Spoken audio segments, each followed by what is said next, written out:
Hello, everyone, and welcome to today's webinar, Building on Bipartisan Momentum Behind Broadband, a chat with FCC Commissioner Nathan Simington.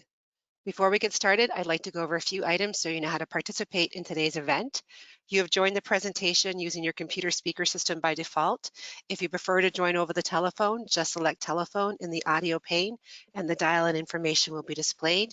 You have the opportunity to submit text questions to today's presenters by typing your questions into the questions pane of the control panel. You may send your questions at any time during the presentation. We will collect these and address them during the Q&A session at the end of today's presentation. Today's webinar is being recorded and you'll receive a follow-up email within 24 to 48 hours with a link to view the recording. And now I'd like to introduce Bruce Mehlman, co-chair of the Internet Innovation Alliance. Well, thank you, Tracy. It's great to be here with Commissioner Simington. It's also great fun to continue a series that we've been doing where since we've made lemonade out of this whole everybody virtual thing, and we had Chairman Pai, and we had Commissioner Carr, and we had Acting Chair Rosenworcel, we had Ranking Member McMorris Rogers. Welcome, Commissioner Simington. It's great to have you here. Delighted to be here, Bruce, and to join such distinguished company. So you're different.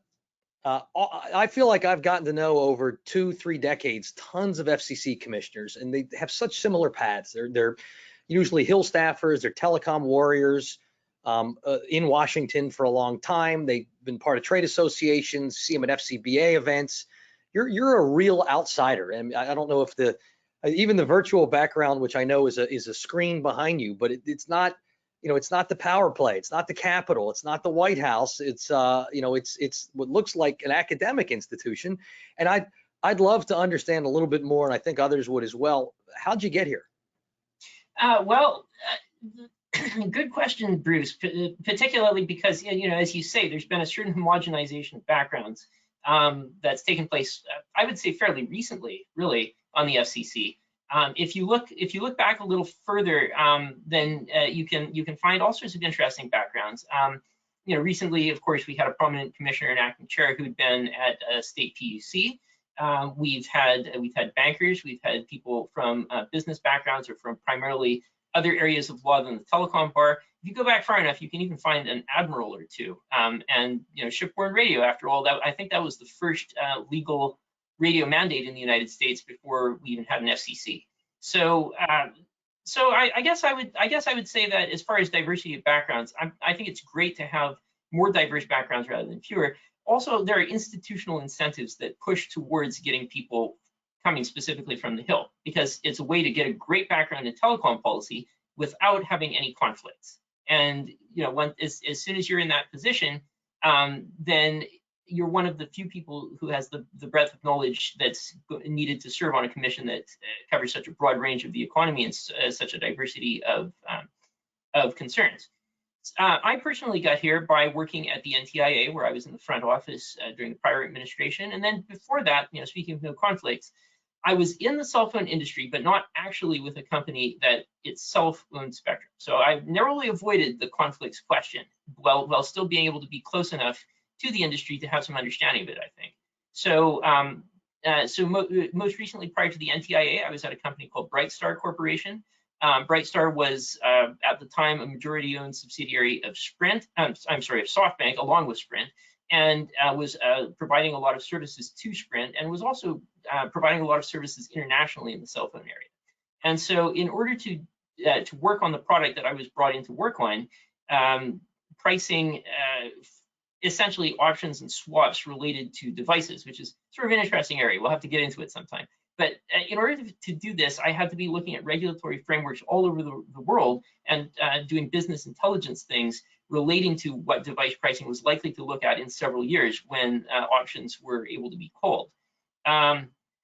So I think that's how I got into it. I don't have any conflicts. I do have a little bit of background in spectrum regulation. I've got extensive exposure to the cell phone market in particular, and to telecom regulation associated with that generally. And then I've also got experience with corporate finance, capital structures, C-suite incentives, what it means for a project to meet its hurdle rates, et cetera. So I think that's also relevant to a lot of the concerns of companies that come before the FCC.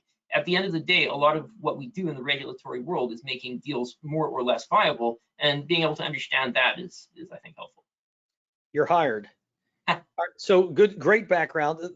Given that background, I'm interested in both what you expected, what you found, and knowing now what you've learned. What do you hope to accomplish as a commissioner? Well, I think I went in with my eyes open, realizing that, like I said, they say, I'm not sure exactly how the statistic is calculated, but they say that telecom is 16% of the economy. That's about a sixth. And so obviously there's no single person who understands, 1/6 of all economic activity taking place in the United States. So you've got to come in with a willingness to learn and a great deal of humility. But I found it's been a really positive surprise because industry, society groups, trade associations, other stakeholders have been extremely forthcoming, and it's made it easy to get a synoptic view of the sector and of everyone's specific concerns within the sector, which is good because in order to function effectively as a telecom regulator, at least from my perspective, right now we need to build. And therefore that means being a good partner to all the people who are trying to build without, obviously just giving the store away either. But you have to have the attitude that you're in it for a constructive purpose and that you're in it for common prosperity. So I guess that as far as surprises about the job, it was sort of a positive surprise that everyone is so invested in the common good. Regarding accomplishments, so maybe this is a bias coming from private industry, but I care a lot about regulatory stability. I mentioned projects clearing hurdle rates. We have to expect that anything relating to telecom infrastructure is going to be extremely expensive. Broadcast infrastructure, telecom infrastructure, it takes a long time to build, it takes a long time to amortize, and you need to have confidence that your economics are going to work out at the beginning, because that's when you borrow the money. And it can be sort of an unpleasant situation to get halfway down the road and then your project isn't good. So you've got to persuade everyone that you're trying to get to allocate capital to you, whether that's within your firm directly or whether that's an outside party to whom you're going to raise financing and debt, equity, whatever. You've got to convince them that you've got something that will pay off and that will be worth them parking their money with you instead of just, I don't know, going out and buying stock in an online company or something like that. So regulatory stability, it's important to solve the swinging pendulum on at least a few issues. Net neutrality is one. I don't know if I'm ultimately going to be able to do that. We can talk about that maybe a little bit down the road. But generally, it stands for a broader proposition. Vacillating sets of rules chill investment, which is in no one's interest. And maybe we can, while we can trade a bit in terms of the ultimate rule, we've got to resist any kind of hasty consensus that the ultimate inevitable order will be fine just because it was fine in the past. Another thing I'm focused on is what I've taken to calling a physical layer agenda. Now, I've mentioned talking to engineers and together with talking to industry. I think it's very important for us to focus on receivers and security if we're going to have a wireless future. We're all very excited about the current 4G economy, and it accomplished a lot by bringing high-speed streaming mobile broadband to so many Americans. It's enabled new functionality that, frankly, we all rely on all the time. I still remember buying a GPS device to mount inside my car, and now my phone has just replaced that. And there are entire app ecosystems that only exist because of 4G. With 5G, we're actually offering to do a lot more. I mean, I'm not to denigrate the prospect of faster downloads to your phones or whatever it might be, but we're also planning to move public safety and infrastructure and industrial functions onto wireless networks. So my sense is that we're going to get to much, much more dense use of spectrum. If you think current spectrum usage is dense and demanding, I don't think we're anywhere near a steady state there. If you look at, for example, just cell phone data consumption alone, it's like a hockey stick graph where it's gone up by more than a factor of 40 in the last decade. Yeah, it's really incredible. But we have to look at all sorts of areas of data consumption and data use. Just obviously, wireless mobility can stand for this, but it's not the sum total of it. So we're going to have more and more issues relating to receivers, spurious emissions, intermodulation interference, near-far problems that so far haven't been the focus because we focused on transmitters. With valuable mid-band spectrum so hotly contested, we need to focus on squeezing every drop of spectral efficiency out of mid-band that we possibly can, which is, again, a case for better receivers and smaller guard bands. Then I guess, as far as the last bit of physical layer agenda, it'll only take a couple of failures of security at the device level. And I want to emphasize, I'm not worried about 5G network security so much as the edge devices that are attached to them, but it will only take a few failures at this level in crucial applications for the American public to lose confidence on migration to wireless. And so we have to work hard to make sure that that doesn't happen. That takes a variety of forms, and I'm talking to a number of people in the security arena on that topic. Just to make sure to leave time for other questions, I'm just going to maybe put pins in a couple of things. Orbital debris, localism, and broadcasting. So orbital debris, again, we want to greatly increase deployment of satellites. There are individual operators now that will have constellations that are larger than the sum total of all satellites in orbit 20 years ago. So, and the nature of what a satellite even is has greatly changed with the emergence of the NGSO low Earth orbiting satellite sector. So it's important for us to be thoughtful about how we want to mitigate orbital debris and how we want to take into account modern features of constellation management, as well as incentivizing best behaviors in that area. As for localism, I think everyone should pay a lot of attention to the economics of local broadcasting, because my concern is that local broadcasting is often the only robust local journalistic institution left now that the client print media has gone so far. And I think we need to ask ourselves a different kind of question than we've asked with respect to local broadcasting before. Before we were asking, where does it fit into the overall media landscape? Now I think we have to ask, will there be any active local journalists left if local broadcasting goes under? And in some places, we're already starting to see declines in this area. My question is, if they're gone, what comes next? Does anything come next? And if not, how are we going to adapt to having so little accountability at the local level and so little attention to local government? So let me ask you, that's awesome, though, very much of a broad waterfront. Yeah. Let me hone, if I can, drill down on a sub element. You talked in part on receiver standards, but I'm interested as you think of 5G specifically. The density of use for sure is a challenge. Some folks talk about, for example, 12G, and I know there's a study, 12 gigahertz, and there's a study to establish that it can be used in a safe way, consistent with incumbents, and the way to then get it done is sharing. Is that the sort of thing you're looking at, or what do you think the policy menu, the things that can or should be done if we want to have the 5G ecosystem we need? Bruce, well, sharing is absolutely on everyone's minds these days, and no wonder, because all spectrum is under a huge amount of pressure. So I guess my response would be, sharing is highly situational. And part of what we're looking at in 5G migration is crucially not just speccing out the technology, not just providing a roadmap for building, not just clearing appropriate bands that are most desired by operators and therefore that they think are going to be most desired by consumers, but also addressing the question of what it looks like for the larger worldwide ecosystem and for the promotion of American competitiveness abroad. A lot of companies that are expected to be major players in the 5G space and are currently major players in the 5G space are not solely American companies, and a lot of American companies don't want to sell only to the United States. So we have to ask the question of what it looks like for us to have technology that not only meets our needs at home, but is also deployable abroad.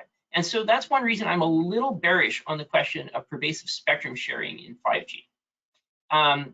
The sales pitch for 5G installations abroad by a lot of vendors is going to be, this is how you get your nation onto 5G and start reaping the benefits. And again, those aren't just consumer benefits. For example, a lot of these benefits will be in manufacturing or precision agriculture or other sectors. So, but at the same time, a spectrum sharing regime might not even be desired by a lot of countries. Like let's consider, for example, military and weather radars, which are very much in contention in important mid-band in the United States. I just had the chance to visit with NOAA in Miami, and they were telling me about all the things that they do to provide weather warnings and weather coverage for countries in the Caribbean and the northern part of South America. And I was thinking, wow, this is pretty incredible. And the next thing I was thinking is, this sort of obviates the need to some degree for weather installations of the of the same robustness in those particular countries. And I've of course got no issue of whatsoever with the United States doing it, but it means that we take on a spectrum challenge that just doesn't exist everywhere. There may be a lot of countries where the spectrum that's congested here is relatively clear, and foreign technologies that operate on more of a push of a button and don't have a complicated back-end sharing regime that needs highly sophisticated independent administrators, perhaps working competitively with one another, coordinating with radars and other services that those countries just don't operate or just don't see as priorities.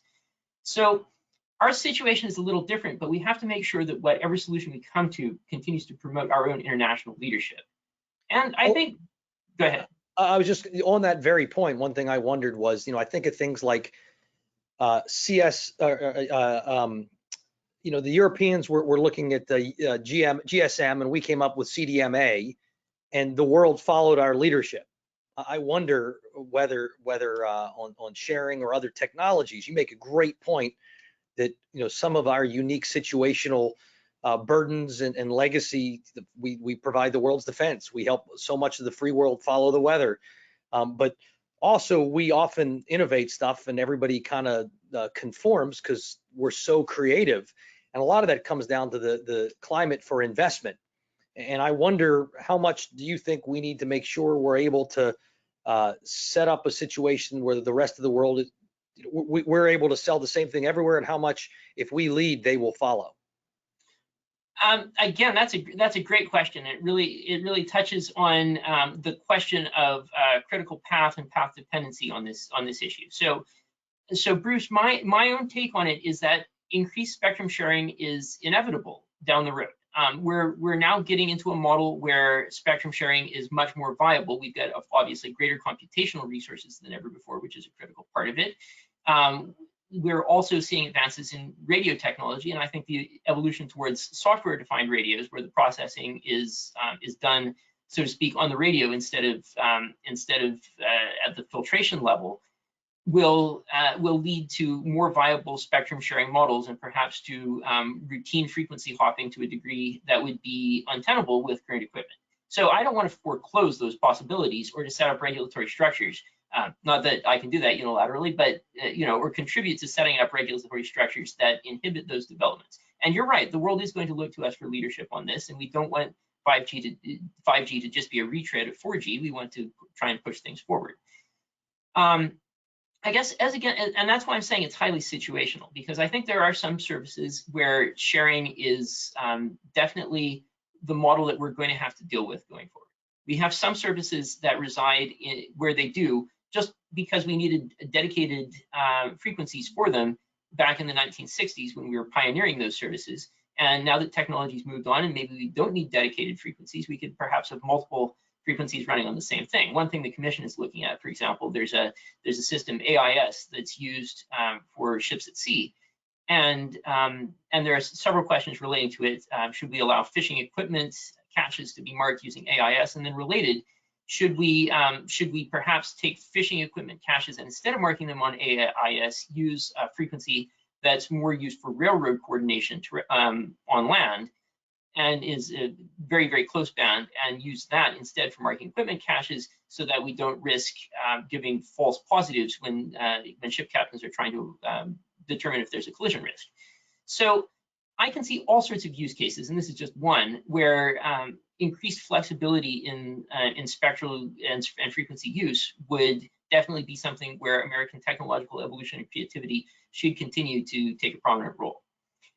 But on the specific question of 5G, I'm not sure that I would emphasize sharing in 5G midband right now. I think that's a case where rapid productization and deployment using a model of pre-cleared spectrum seems to be the international standard right now, and I'm not sure what we gain fighting against that. I'm also not sure what we gain with the international companies that are going to be vendors in this arena being forced to choose between our market and overseas markets. So what's on your 5G menu then? How do you maximize investment and innovation? Well, I talked about spectrum. One thing is we got to keep clearing spectrum. The American public's hunger for data is, of course, just going to continue increasing in the 5G era. So we've got to keep the momentum that we have in full power exclusive use licenses and extend that. Which is, again, one reason I'm not so interested about investigating a sharing model right now. I would see that as something that we would do in future generations and for that particular service. So to get there, at the FCC, we should work with other agencies, particularly within the executive branch, to ensure the commercial spectrum for 5G is identified.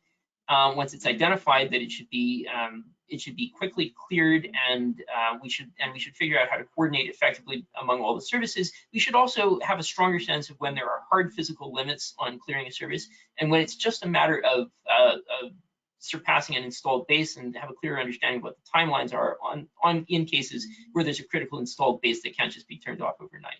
But whatever incumbent protections we take on, the big picture has got to be continued clearance and commercialization.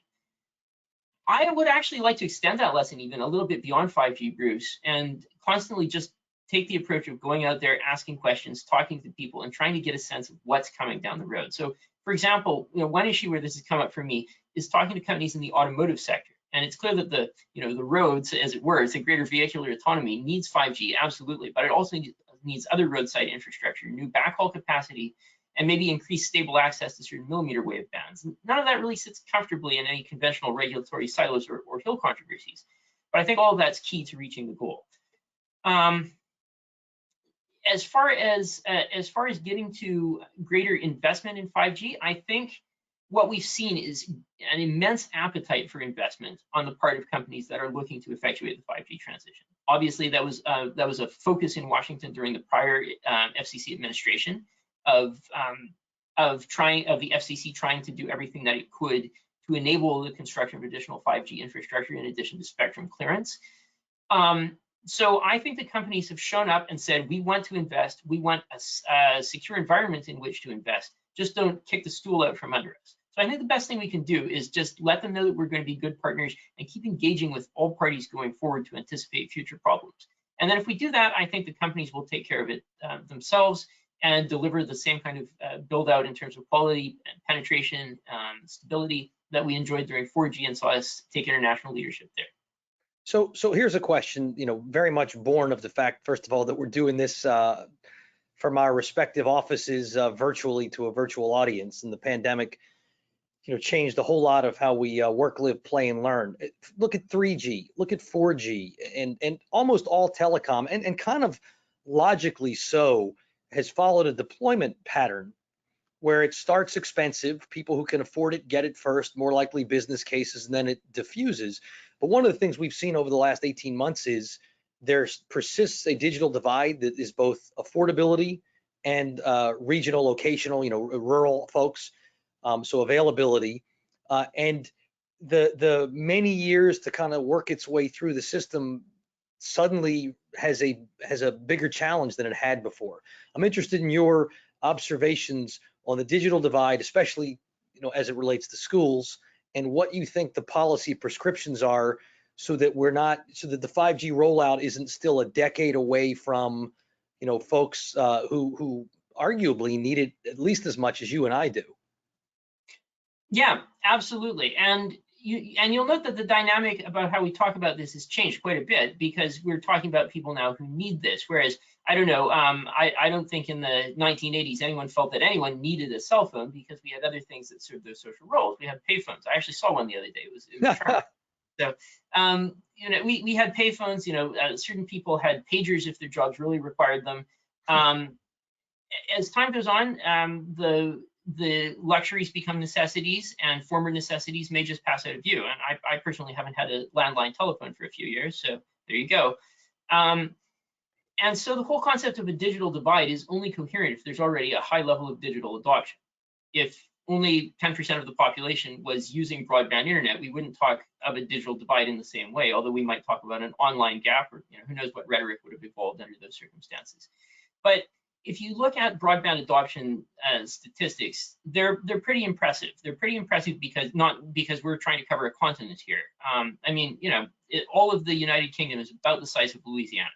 And if you talk to the Alaskan telecom folks, well, the scale up there is truly breathtaking. And they, I was actually just talking to a company the other day that literally has a polar bear problem. They need a systematic approach to protect their infrastructure deployments from polar bears. So, you know, so we've taken on a very big challenge of delivering high quality service that people will truly want to use to every American. And if you want to do anything for every American, that's hard. I mean, we've done it before. I come from a farming background, so I've got a certain affinity for rural free delivery. We've done universal electrification before, although again, then your power plant in in a small town doesn't necessarily have to talk to one in New York, so the challenges are a little different. But nonetheless, look, I feel like the tensions and pains that we feel when talking about the digital divide are a sign that we've got adoption to a very high number. And I think the stat is something like 87% of Americans physically have access. I'm not going to necessarily can afford it, but physically have or choose to pick it up, which is a separate question. But nonetheless, have access to high-speed internet with I think the stat was with at least 200 down. Now, I mean, 200 down was beyond the dreams of the most elite home users 20 years ago. So when we talk about these numbers, we're talking about vast sums that are continuously being reinvested into these networks. And when we talk about closing the digital divide, what we're really doing is talking about how to pick up people who are not currently economical to cover, or who, for whatever reason, have just been left out of existing models. And covering every square inch of the United States, we're not going to tell people you can't live here because we won't reach you. Covering every square inch of the United States is truly a challenge that I don't think anyone else has really taken on. So I just want to, not that I don't care about closing it, but I just want to make sure to lay out the difficulties so that we appreciate what needs to happen for the last pieces. Now, so I'm sorry. Well, so first, just a quick reminder: if folks want to submit questions, I'm happy to try to raise them. A question that came in though, albeit not in the normal chat there, but appeals to me because I remember when I served in government. You want to solve problems. You feel good about serving your nation. But the coolest part of the job is you often got to see the future, and innovative people would come explaining what they're investing in, what they're hoping to do, and that was always super cool. I'm interested, as you've seen things in this unique perch, what sort of innovations feel over the horizon to you or coming that have you most excited? And it could be telehealth, it could be in just regular communications, it could be AI or hybrid. You see cool stuff and you're a smart guy. And again, feel free to send questions, folks. We want to make sure, especially for our working media pals, that you get a chance to ask yours. Go ahead. I'm sorry. No, that's fine. Well, speaking of telehealth, I actually think telehealth and digital divide dovetail in interesting ways, because last winter I had the chance to visit with the ICOM chairwoman the Children's Memorial in Washington, D.C., and I got to see firsthand, on the one hand, extremely sophisticated telehealth installations, and doing advanced telemetry for example, robotic control during the pandemic. Within the hospital, but I also got to see all sorts of essential services being delivered by a centralized staff of experts to clinics all over the area. So you had people doing remote monitoring of sonograms, for example, or of surgical interventions, or of patients' cardiology status, all within this extremely robust, wired, and very sophisticated facility in the hospital. So I thought that was already a pretty cool thing, and sort of an answer to the question of what the future of telemedicine might look like. In many ways, it might look like taking individual items that close digital divides to particular times and places, and then reaching through those to deliver services that were never prior available, or not prior available with that level of consistency or frequency. So that's one cool thing that I see. Another thing that I see in my job, so my office has made a priority of talking to startups as frequently as possible. And because very often startups are very canny about their specific spectral needs at that moment, but may not have a broader picture of the industry or regulatory direction. And so I feel like if we get out in front of the issue, then maybe it's not a crunch in a few years, and maybe they have more runway to develop. Some of the interesting things that I've seen in this space, wow. Well, we've talked to these are companies at different phases. Some of them are now pretty mature to be designated startups. But some of the things that I've seen, one company does wireless charging for devices all over a room. So it's not a map that plugs into your computer, and but it's actually it's actually just piping power all over the room wirelessly. And that Wow. sounds like science fiction, Bruce. I couldn't even imagine. It sounds kind of dangerous. Like, you're holding your cup of coffee and it starts boiling and you're like, that can't be good. Right. Well, the use case, and I guess where they're getting a lot of traction from in the marketplace is actually in commercial real estate and in cars, because in both cases the wiring is immensely complex, and if you can eliminate some of the wiring for delivery of power to low power devices, then you can greatly simplify your build out. And again, this is one of these things that, I mean, sounds kind of like science fiction, but on the other hand, I didn't think I would have 3 radars in my car 10 years ago either. And that's just, and for that matter, my car's 6 years old and it still has 3 radars. So so that's an interesting one. And another one that we've seen, there's as far as new approaches to getting services out there and talking about car radars, we've talked to a variety of companies in the car radar space. From one company that does monitoring at very low frequency using ground radar of the conditions under the pavement, which I guess is a great way for a car to learn where it's safe to drive consistently over time. If you drive with this thing running, then it figures out what parts are drivable roadway on the basis of past driving experience, and so it can navigate in a pretty fine-grained way on the basis of what the roadbed looks like, maybe a few feet down. Now, I have to admit, I had never thought of that. I'm not pretending to be an engineer, but I still think that even among the engineering community, that's a pretty novel approach. Or on the other hand, as far as vehicular radar, at the other extreme end of extremely high frequency radar, I've spoken to companies that are able to do snapshots every 2 millimeters of the road and of everything around them. And this is by combining technologies like these and others, we're going to get to vehicular autonomy, and that's going to be the way that it happens. And in every case, there are extensive spectral needs, very often dictated by the physics and not by the status of prior incumbent services. So that's accommodating these is part of, I think, how we get to a more interesting future in that respect. Very cool. You mentioned orbital debris there early on, and I'm interested. Things that I read make it pretty clear it's a crowded space is a crowded space, and getting more so every day that SpaceX operates. I'm interested in what you've observed. You've looked at it much deeper than I ever have. Well, as far as it's nice of you to say. I wouldn't call myself an expert on this, but it's an interesting field to look into, because, as you say, we want more satellites up there faster, and what that looks like in terms of economic development, is even greater than what we would maybe imagine sometimes. So, for example, precision agriculture. You talk to the precision agriculture folks, and the margin of difference that precision ag operating at the satellite level, the level of difference that it makes it clear that to be competitive in farming, you really can't do without it these days.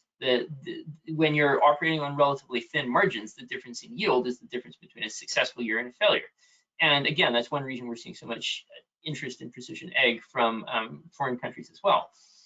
But beyond that, we're also seeing all sorts of tiny satellites going up there, tiny little optical satellites and CubeSats that do all sorts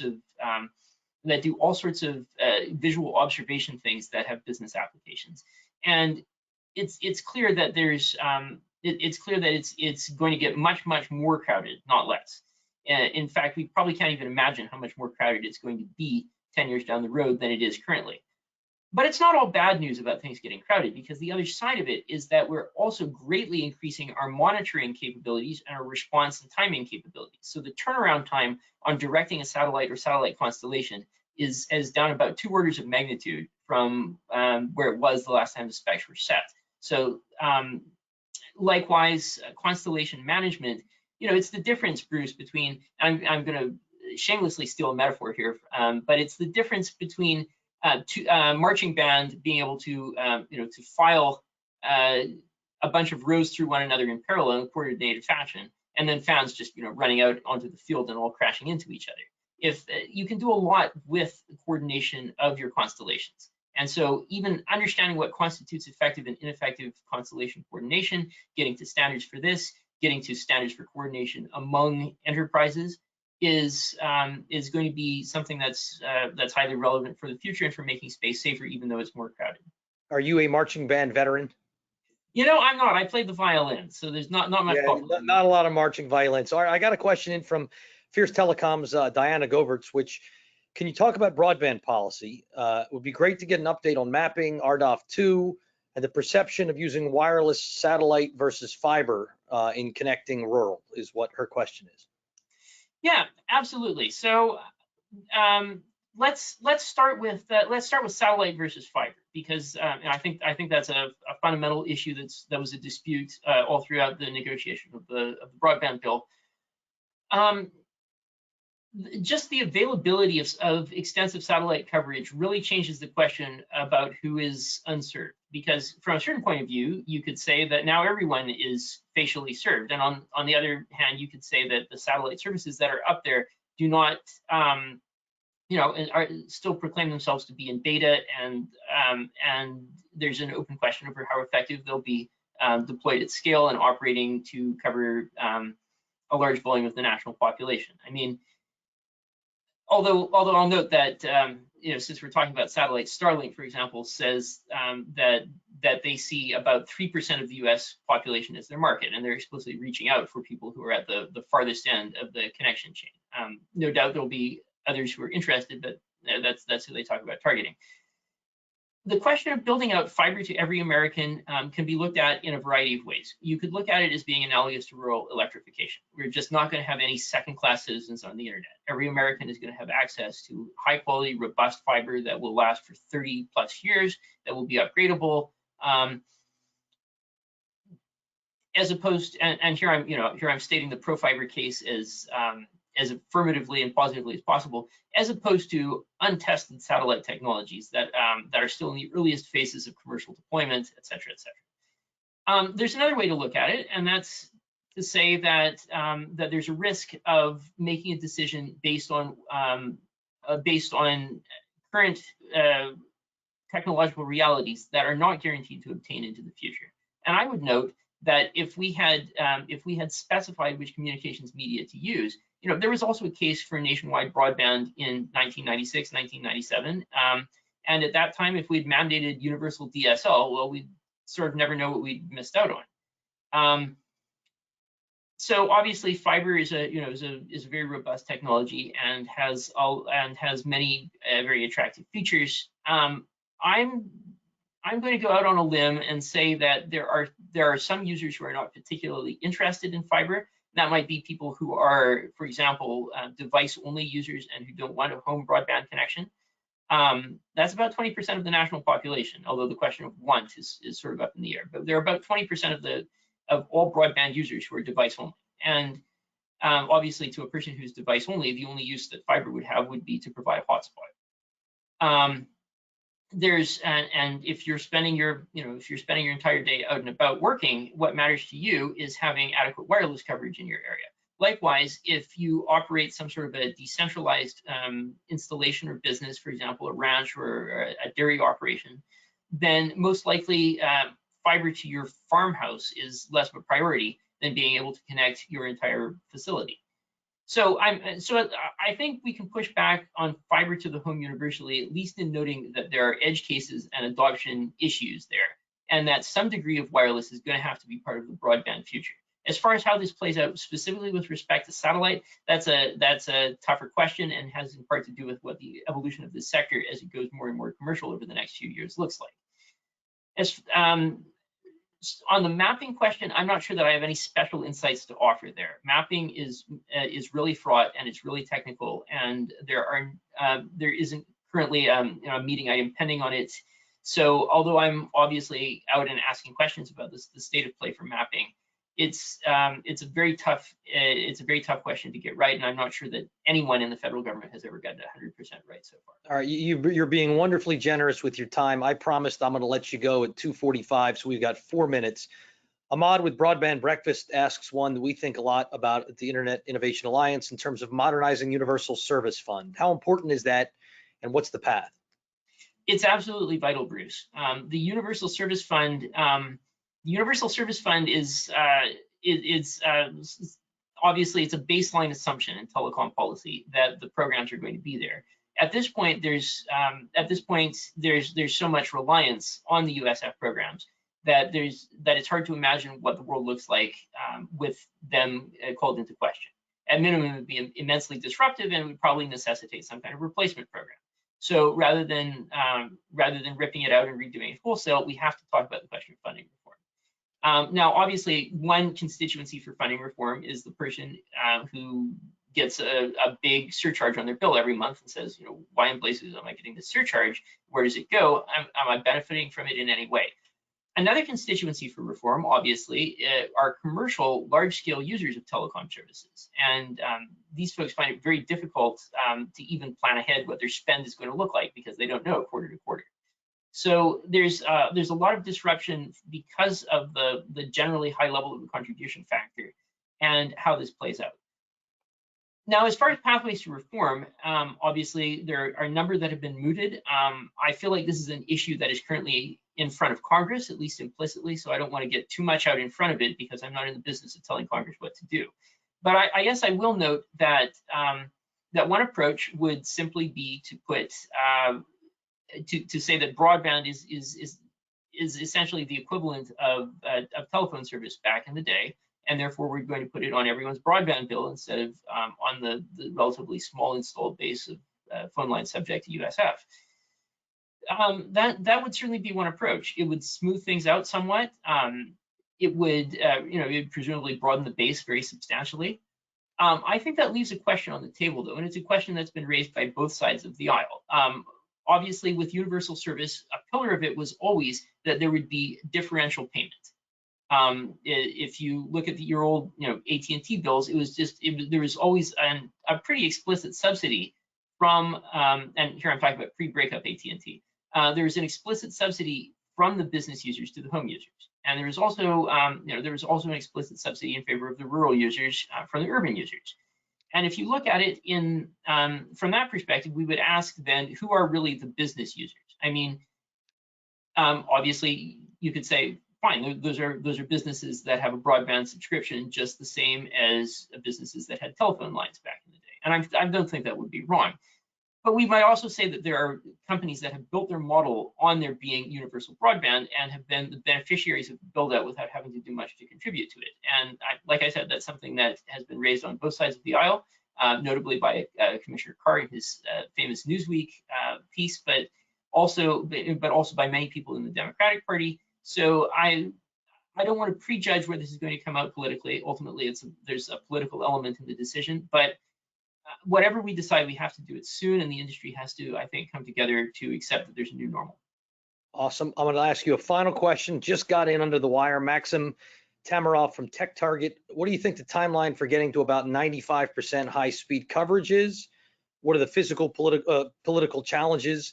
And given that I promised your office we'd be done more or less right about now, you've got a minute and a half before we're both in trouble with your chief.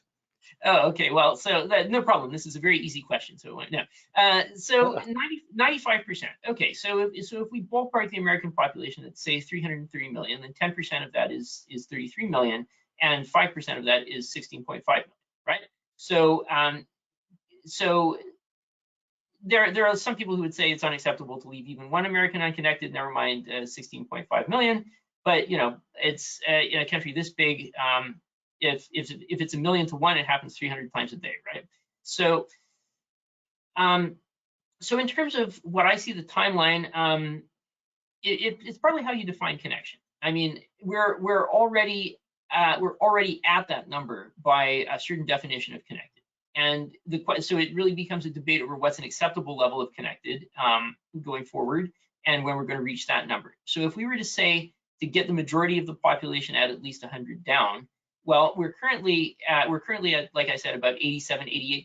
I think actually for a higher number on that.